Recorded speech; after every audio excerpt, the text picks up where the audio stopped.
چونکہ آج کی ویڈیو دنیا کی سب سے بڑی 47 کی ہجرت کے واقعے پر مبنی ہے، سو آج ہم 20ویں صدی کے سٹارٹ سے شروع کریں گے۔ نیز ہم اس ویڈیو میں کشمیر اور اس جیسی دیگر فریڈم فائٹنگ سوسائٹیز کے لیے ہجرت کی سگنیفیکنس کو بھی جانچیں گے۔ So let's start from the early 20th century, جب بڑے صغیر پاک و ہند پر قریباً 150 سالوں سے انگریز کا راج تسلط تھا۔ یہ خطہ جو کہ اس وقت براہ راست تاج برطانیہ کے زیر انتظام تھا، سینکڑوں چھوٹی بڑی ریاستوں میں منقسم تھا۔ یہ خطہ جو کہ ساری دنیا کو raw material for food and clothes یعنی ان اے نٹ شیل روٹی اور کپڑا فراہم کرتا تھا۔ مثال کے طور پر آل کائنڈز آف اسپائسز، چائے، کافی، کپاس اور مکئی۔ پہلی عالمی جنگ کے دوران قریباً 1.5 لاکھ برے صغیر کے جوان مذہبی ہم آہنگیوں کے باوجود یورپی محاذوں پر لڑنے کے لیے نکلے، لیکن ادھر کے لوگوں کو جب ان سب قربانیوں کا بھی بظاہر کوئی فائدہ حالات کی بہتری کی صورت میں نظر نہ آیا تو بہت جلد آزادی کی تحریکوں کا آغاز ہو گیا، جن میں سے نمایاں تحریکوں میں سول نافرمانی بشمول برطانوی مصنوعات کا بائیکاٹ پلس اعزازات اور خطابات کی واپسی جیسی تحریکیں شامل ہیں۔ کانگریس نے ایک آزاد اور نام نہاد سیکولر ہندوستان کی تشکیل کے لیے سیاسی انقلاب کا اعلان کیا، جو کہ بعد ازاں محض ہندو پارٹی کے طور پر بڑے صغیر کے نقشے پر ابھری۔ پھر چاہے شدی سنگٹن کی تحریک ہو یا تینوں گول میز کانفرنسیں، یہ بات واضح ہوتی گئی کہ کانگریس محض 1 پوائنٹ ایجنڈا پر مبنی ایک جھنڈ ہے اور یہ ہندو اجارہ داری قائم کرنا چاہتی ہے، جس کی ایک جھلک ہمیں ریسنٹ پاسٹ میں ہندوتوا کی شکل میں موجودہ بھارت میں بھی دیکھنے کو ملی ہے۔ مگر ہندوستان کے مسلمان نہیں چاہتے تھے کہ انہیں انگریزوں کے بعد ہندوؤں کے زیر تسلط زندگی گزارنی پڑے۔ یورپ میں دوسری عالمی جنگ نے برطانوی سلطنت کو توڑ ڈالا۔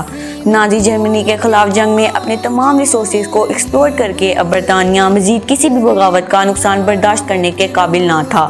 مجموعی طور پر 2.5 ملین ہندوستانی دنیا بھر کے مختلف محاذوں پر لڑے۔ کانگریس پارٹی نے بغاوت کرتے ہوئے اپنے لوگوں سے کہا کہ وہ جنگ عظیم دوم میں حصہ نہ لیں، اور پارٹی رہنماؤں کے مطالبے پر ہزاروں ورکرز نے لیو اپلیکیشن جمع کروا دی۔ موقع سے فائدہ اٹھاتے ہوئے اس دوران مسلم لیگ نے برطانیہ کے ساتھ گڈ بکس میں رہنے کے لیے تعاون کا فیصلہ کیا۔ پھر 1943 کا قحط آیا، جس کی وجہ سے 24 ملین اموات ہوئیں، جس کی وجہ سے تاج برطانیہ پر دباؤ مزید بڑھ گیا۔ اس وقت سوویت یونین اور امریکہ کے درمیان سرد جنگ کے باعث دنیا 2 کیمپوں میں بٹی ہوئی تھی۔ بھارت نے اس وقت غیر جانبدارانہ رویے کا مظاہرہ کیا۔ چین اور بھارت کے درمیان کشیدگی اس وقت زیادہ بڑھی جب چین نے مشرقی ہندوستان میں برطانیہ کی طرف سے کھینچی گئی 1914 کی میک مہن لائن کو تسلیم کرنے سے انکار کر دیا۔ 1962 میں چین نے بھارت پر حملہ کیا، لیکن کچھ عرصے میں ہی جنگ بندی کا اعلان کر دیا۔ نئی سرحدوں کے ساتھ ساتھ لوگوں کی آبادکاری کے نتیجے میں لاکھوں لوگوں کو مذہب کی بنیاد پر ایک ملک سے دوسرے ملک کی طرف ہجرت کرنی پڑی۔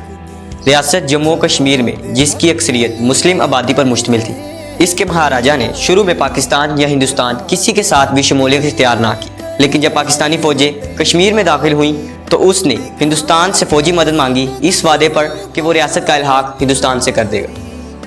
لانگ سٹوری شارٹ، ان سب معاملات کو پرسکون کرنے کے لیے برطانیہ نے دوسری جنگ عظیم کے خاتمے کے بعد برصغیر کی آزادی پر تبادلہ خیال کرنے کا وعدہ کیا۔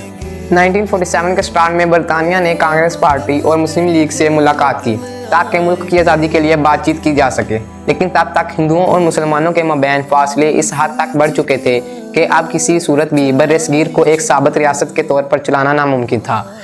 اس طرح 14 اگست 1947 کو ایک نیا مسلم ملک مادے وجود میں آیا۔ 15 اگست 1947 کو ہندوستان ایک نام نہاد سیکولر ملک بن کر نقشے پر ابھرا۔ پارٹیشن کے محض 1 سال بعد ہی کشمیر، جو کہ 47 کے بٹوارے کا تاحال ایک انفینشڈ ایجنڈا ہے، اس کے محاذ ایک بار پھر گرم ہو گئے۔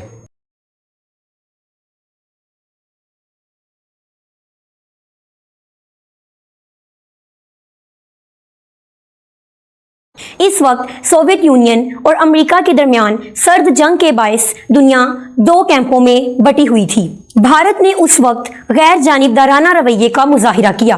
چین اور بھارت کے درمیان کشیدگی اس وقت زیادہ بڑھی جب چین نے مشرقی ہندوستان میں برطانیہ کی طرف سے کھینچی گئی 1914 کی میک مہن لائن کو تسلیم کرنے سے انکار کر دیا۔ 1962 میں چین نے بھارت پر حملہ کیا لیکن کچھ عرصے میں ہی جنگ بندی کا اعلان کر دیا۔ 1948 کی جنگ شروع ہونے کے محض 2 سال بعد ہی اقوام متحدہ نے عارضی سرحد کھینچتے ہوئے جنگ بندی کروا دی۔ نیز اس جنگ بندی کی شرائط میں دونوں اطراف کے ممالک نے یہ تسلیم کیا کہ کشمیریوں کو ان کے بیسک رائٹ میں سے حق رائے دہی فی الفور دیا جائے گا، اور یہ ایک ایسا خواب تھا جسے دیکھنے کی امید لگائے کشمیریوں کی لگاتار 3 جنریشنز طاق میں بیٹھے۔ اقوام متحدہ کی کھینچی گئی عارضی سرحد جو آزاد جموں کشمیر اور انڈین اوکوپائز کشمیر کے درمیان پائی جاتی ہے، وہ شمال مشرق میں سیاچن گلیشیئر کی بنا پر کبھی بھی مکمل نہ ہو پائی، اور اس پر کنٹرول کا دعویٰ دونوں اطراف کے ممالک کرتے ہیں۔ 1950s میں چونکہ رشیا اور US کے مابین کولڈ وار کے باعث دنیا 2 بلاکس میں بٹی ہوئی تھی، اور ینگ کنٹریز کو اپنے اندرونی حالات پر توجہ مرکوز کرنا پڑی، اور پھر 1960s کے شروع میں چین اور بھارت دونوں ممالک کے مابین کشیدگی تب بڑھی جب چین نے مشرقی ہندوستان میں برطانیہ کی طرف سے کھینچی گئی 1914 کی میک مہن لائن کو تسلیم کرنے سے انکار کر دیا، اور پھر دیکھتے ہی دیکھتے 1962 میں چین نے بھارت پر یکے بعد حملے کیے اور پھر قبضہ کر لیا۔ وہ دن اور آج کا دن چین اور پاکستان کے قدیم تعلقات قریب سے قریب تر ہوتے گئے، اور آج یہی پاک چین دوستی سی پیک کی صورت میں ہمالیہ سے اونچی اور شہد سے میٹھی نظر آتی ہے، لیکن اب کڑیوں سے کڑیاں ملاتے ہوئے ان 120 برسوں کی رودات کو کنکلوڈ کرتے ہیں۔ ایک بات جو بر صغیر پاک و ہند کے تاریخ کے جائزے سے عیاں ہوتی ہے وہ یہ ہے کہ کوٹیشن مارکس جب اور جہاں جہاں کسی ایک مذہب کے پیروکاروں کی اکثریت یا سپریمسی کو فروغ ملا ہے، تب ہجرتیں بھی وقوع پذیر ہوئی ہیں۔ کشمیریوں کی آزادی کا وقت بھی قریب ہے، بس دیر ہجرتوں کے شروع ہونے کی ہے۔ Quotation marks out. یہ ہے تمہارے نام، اس مٹی کے لیے بہتے لہو کے نام۔ ਮਾਂ ਜੀ ਤੁਸੀਂ ਵੀ ਕੋਈ ਸਲਾਹ ਦਿਵੋ ਆਪਣੇ ਕਸ਼ਮੀਰੀਆਂ ਵਾਸਤੇ ਅੱਜ ਦੇ ਦਿਨ ਦੀ ਮੁਤਾਬਕਤ ਦੇ ਨਾਲ। ਬਸ ਇੰਨਾ ਪਤਾ ਵਾ ਵੀ ਔਖਾ ਨਹੀਂ ਦਾ, ਪਰ ਇੱਕ ਵਾਰੀ ਔਖਾ ਹੋਣਾ ਪੈਣਾ ਵਾ। ਘਰ ਘਰ ਜਾ ਕੇ ਕਹਿਣਾ ਪੈਣਾ ਇੱਕ ਹੋ ਜਾਓ। ਸਿੱਖਾਂ ਨੂੰ ਜੇ ਰਾਹ ਲੱਭਿਆ ਹਨ ਤੁਹਾਨੂੰ ਵੀ ਲੱਭ ਜਾਣਾ ਵਾ। ਘਰ ਘਰ ਜਾ ਕੇ ਸਾਰਿਆਂ ਨੂੰ ਦੱਸੋ ਕਿਵੇਂ ਪੂਰੀਆਂ ਗੱਡੀਆਂ ਵਾਰੀਆਂ ਸਨ।